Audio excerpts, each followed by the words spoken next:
حاجات عملتها في ثانويه عامه فرقت معايا بشكل جذري. اول حاجه الحل الكتير، ده كل ورق حل.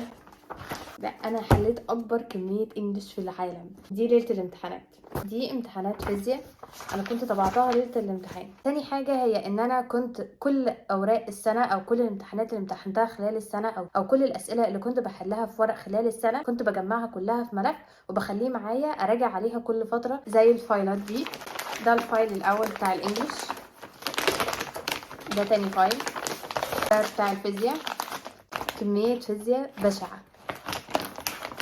كنت كمان بطبع السبوره، يعني بعد ما بروح كنت بطبع السبوره بتاعه المستر واروح اذاكرها عشان الكلام اللي فيها يثبت، وكمان ابقى ذاكرت من الكلام اللي انا اول مره حافظه فيه المعلومه، يعني اذاكره بنفس الطريقه اللي انا حفظت بيها المعلومه او سمعت بيها المعلومه لاول مره. وكنت كمان بعمل حاجه كويسه جدا، يعني دي مثلا امتحانات متصححه، دي كلها امتحانات متصححه. في بقى المستر كان بيعمل لنا اكتر من نموذج، نموذج 1 و2 و3 مثلا.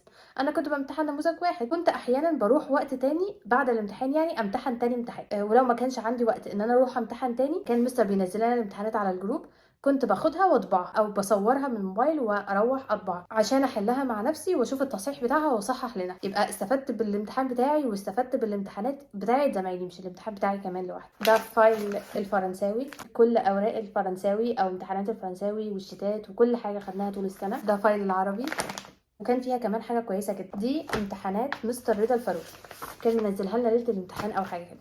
لو حد حابب ممكن يبقى يدور عليها ويطبعها دلوقتي، يعني مش شرط يستنى لفتره الامتحانات ويحلها، لان انا اتزنقت فيها ليالي الامتحان زنقه وحشه جدا. فلو عندكم وقت دلوقتي او لو خلاص قربتوا تخلصوا الامتحانات يا دوبك خلصوها وحلوا الامتحانات دي. ده الجيولوجيا، كل امتحانات الجيولوجيا اللي امتحناها على مدار السنه. النوتس اللي انا كنت بعملها.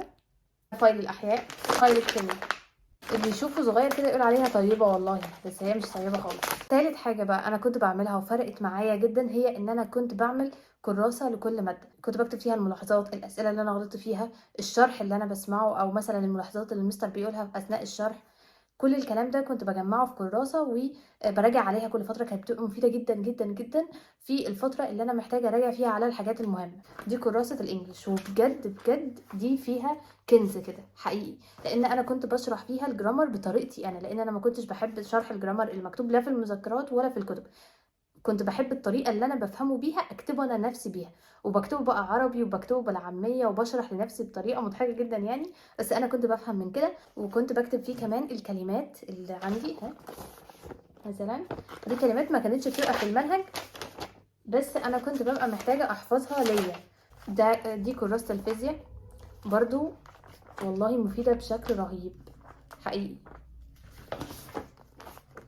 كل حاجه واعمل مقارنات بقى واشوف ملخصات نازله مثلا على اي مكان اقعد انقلها، لانها بتبقى الطف بكتير من الكلام الانشا ده. انا عملت كراستين للعربي، دي كانت في الاول خلصت، كملت في دي. مش عايزه اقول لكم بقى قد ايه كراسه العربي دي مهمه بجد، دي من اهم الحاجات. العربي في الكتب حاجه مزريه جدا يعني، فالكراسات فيه بتبقى اهم بكتير من الكتب بالمره، لان انا لقيت الكتاب ده كتاب الامتحانات والتدريبات، ده فيه امتحانات بس بيبقى اخر السنه، هاتوه لان هو مهم جدا وفيه اسئله كويسه جدا وكله امتحانات. ده بتهيألي ده اهم كتاب عربي للمراجعه، لازم تجيبوه. دي كراسه الفرنساوي، وحقيقي من غيرها انا عمري ما كنت قفلت فرنساوي، فانا بشكرها ليها كل الشكر، واني لولاها ما كنتش فهمت ولا كلمه في الفرنساوي ولا عرفت اجيب فيه درجه كويس، يعني ليها كل الشكر الحقيقه بعد المستر بتاعي. دي كراسه الفيزياء برضو، لان الفيزياء طبعا صعبانيه فلازم يبقى ليها كراستين. اخر حاجه بقى حابه اقولها في الفيديو ان هو انا جات لي فكره ان انا كذا حد من صحابي يعني ان احنا نجمع بعض، واي حد عنده ملاحظات او كراسات كان كاتبها او ورق او اي حاجه كده نبعتها لبعض، واحاول اجمعها كلها في فايل كده PDF او اي حاجه وابقى انزلها ليكم. فهحاول ان شاء الله اتكلم معاهم يعني في الموضوع ده، وان شاء الله قريب انزل لكم فايل كده فيه كل الملاحظات اللي احنا جمعناها. فاتمنى الموضوع ده يكمل يعني، وان شاء الله انزلها لكم قريب. بس